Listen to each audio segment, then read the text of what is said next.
I'm Artistic Gamer 7, and welcome back to some more of the Elder Scrolls Sim here on my channel. We are making it to the end here. I believe this is actually the last of the Daedric Princes. So, be prepared for a new Sim series coming on shortly after this. If you've actually watched one of my some of my recent speed builds, I think at least one of them would be up by the time this video goes up. You probably have an idea of what that Sim series is. If not, you will be figuring out. Anyway, so with this Daedric Prince, this is the last one. This is Vaermina, I think is how you would say it. That's how I'm going to pronounce it, so here we go. Vaermina tends to present herself as a female mage, therefore I made her a spellcaster, and obviously gave her the more feminine features. Now, Vaermina is known as, like, the Dreamweaver. She knows to influence things like nightmares, psychological terror, and torment, bringing evil omens, stealing memories, and affecting normal dreams. So, obviously, she's not really a good egg here. She is considered to be one of the more evil, even more demonic out of the Daedric Princes. Now, most of her looks, from what I've seen, for the most part, don't present very demonic looking to me. But I guess she's just more of thought of that. I do actually give her some horns, because one of the statues actually looks like she might have some slight horns, but I'm not 100% sure. Also, there was a hair that I've been wanting to use ever since I downloaded it a long time ago. It's from Leah Lilith. She made two versions. It's supposed to be like Maleficent hair, but I've been wanting to use it in its full form, because there is two versions, one with and one without the horns. I've been wanting to use the one with the horns for a very long time, and I thought that Vaermina here was the perfect candidate for that, because when reading, you actually can, it's actually pretty known for people to actually meet her in their dreams or nightmares and see her, but a lot of times they don't remember her, because, the whole thing, a lot of times you don't remember all your dreams and nightmares and stuff like that, or you only remember bits and pieces of them, that sort of situation. But often, whenever they do meet her in that dream/nightmare, they wake up with cold sweats. So, in the way that it depicts her, it's sort of more terrifying and scary to encounter her, and where she is, big into psychological torment. It's great, lovely person she is. I would imagine that she would try to present herself a little bit more scary looking and intimidating in the dreams, so I try to go somewhere in between the pictures of when she presents herself in person and how she would potentially present herself in your nightmares. So that's why I did want to include the horns. I do put a little bit of, it almost looks like blood splatter in a way. I don't remember if that's what it was intended to be, but there's some makeup and some glove things that I have that sort of do come off looking that way, and I use those just, trying to put her in between a beauty and a nightmare. Because she does also influence dreams, so to me, dreams are not always bad.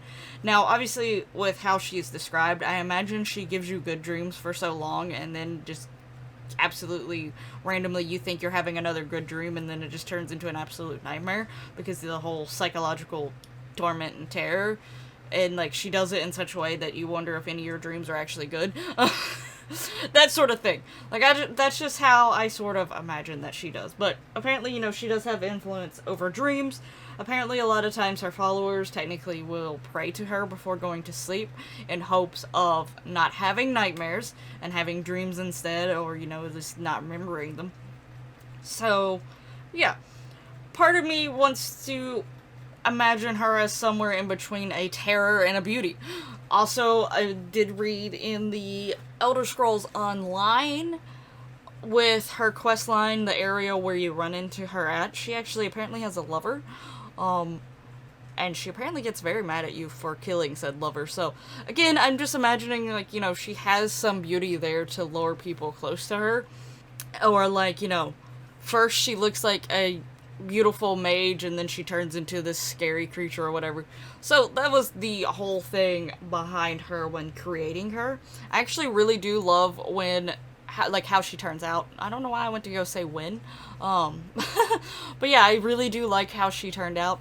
As a reference to what I am familiar with, obviously Skyrim. I will mention that I have mentioned it in every video. I play Skyrim. I love Skyrim. It's the one I have the most familiarities with. And most of the Daedric princesses are...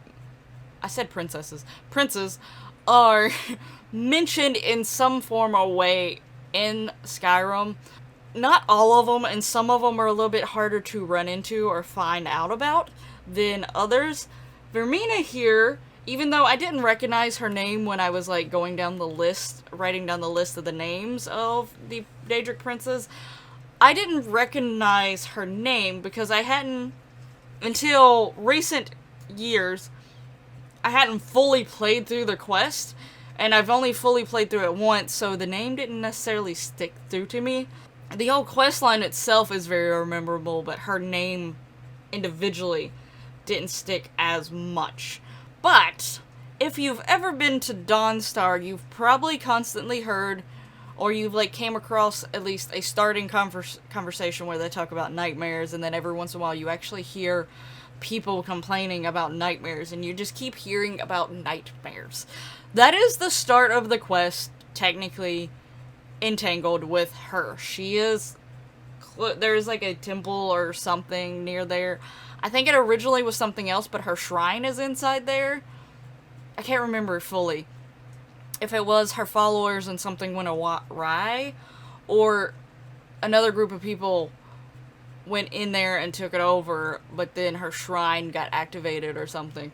But anyway, she was causing basically the whole town to have horrible nightmares because her shrine was literally right there, and you have like a whole quest, and you have to have like, I think you need the Dream Stride.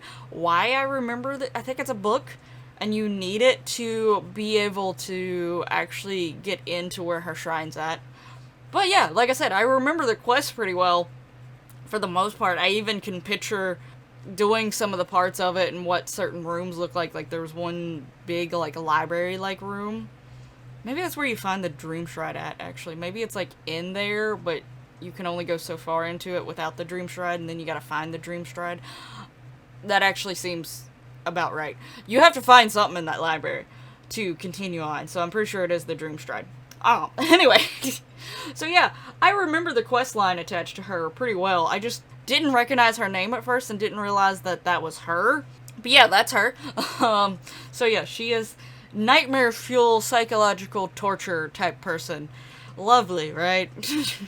The Daedric princes aren't supposed to be nice people, for the most part. Some of them aren't too bad. But, you know, they're not supposed to be necessarily nice people. But in terms of even in the real world, there is always going to be good and evil. So you sort of have to have that balance in a way.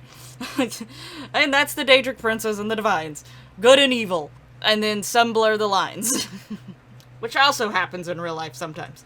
But yeah, anyway, I actually really do love how she turned out. I like her quite a bit. She is one of the more favorite of the Daedric princes when it comes out to her final look. Now, obviously, there was more Daedric princes to choose from, so there is quite a few. But anyway, I would love to know who was your favorite Daedric prince. If you can't name one and you're tied between 2 or 3, tell me those 2 or 3. This is the end of the Daedric princes. This is the last Daedric prince, and there's like one more divine after this. So, I think, if I remember correctly, how the order of how they're going to be posted.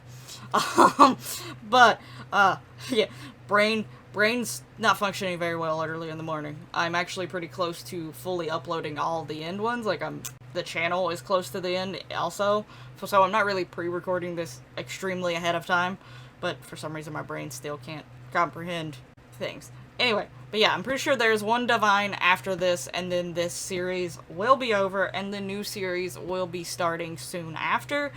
So definitely let me know who is your favorite Daedric prince of all of the series. Is your favorite Daedric prince sim-wise looking the same as if you play the Elder Scrolls? Who is your favorite one? All that stuff. Hopefully you liked the video, like how she turned out. Hit that lovely like button if you did. Subscribe if you're not already, so that, you know, you can go check out the other Elder Scrolls videos up on the playlist, and also be prepared to see the next Sim series, which I am looking forward to very, very much so. And thank you so much for watching, and I'll hopefully see you in the next one. Bye bye!